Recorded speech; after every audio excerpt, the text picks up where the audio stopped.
முதலில் இவர்களுக்கு நேர்மையான கொள்கைகள் கிடையாது. இவர்களுக்கு கொள்கைகளை வெளிப்படையாக அவங்க சொல்ல மாட்டாங்க. சூத்திரன் படிக்கக்கூடாதுங்கிற மனுதர்ம தத்துவம் தான் அவங்க தத்துவம். அது இன்னைக்கு வெளிப்படையாக அவங்க பேச முடியுமா?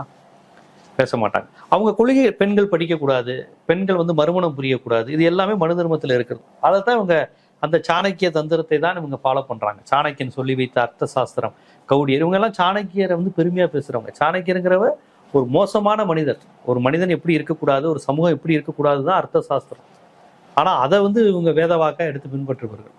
அதனால சாணக்கியர் படம் கூட அந்த பார்லிமெண்ட்ல இது பண்ணாங்களே, இவங்கெல்லாம் சாணக்கிய பூரியெல்லாம் பேர் வச்சு பண்ணுவாங்க. நான் என்ன சொல்ல வரேன்னா, இவங்களுக்கு என்ன திடீர் என்று அக்கறை? பராசக்தியில சிவாஜி கேட்கிறேன், உனக்கே அக்கறை அப்படின்னு கேட்குற மாதிரி இவங்களுக்கு என்ன திடீர்னு அக்கறைன்னா, ஒரு பீகார் தமிழ்நாட்டில் எலெக்ஷன் வருது. ரெண்டுமே உங்களுக்கு தெரியும் சமூக நீதி அடிப்படையானது. பீகாரும் இந்த backward class politics, Lalu Prasad Yadav ஏற்கனவே அவங்க கொண்டு வந்து அதை கேன்சல் பண்ணப்பட்டிருக்குல்ல. பீகார்ல ஏற்கனவே எடுத்து அதை கோர்ட் செல்லுபடி ஆகாதுன்னு சொல்லியிருக்கு. பிஜேபி அதை அக்செப்ட் பண்ணிக்கல. இப்போ இன்னைக்கு இவங்க நாங்களே எடுக்கிறோம் அப்படிங்கிற மாதிரி சொல்லியிருக்காங்க.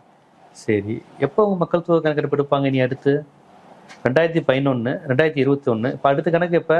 2031. அதுக்குள்ளேயும் பீகார் எலெக்ஷனும் தமிழ்நாடு எலெக்ஷனும் முடிஞ்சிருமா?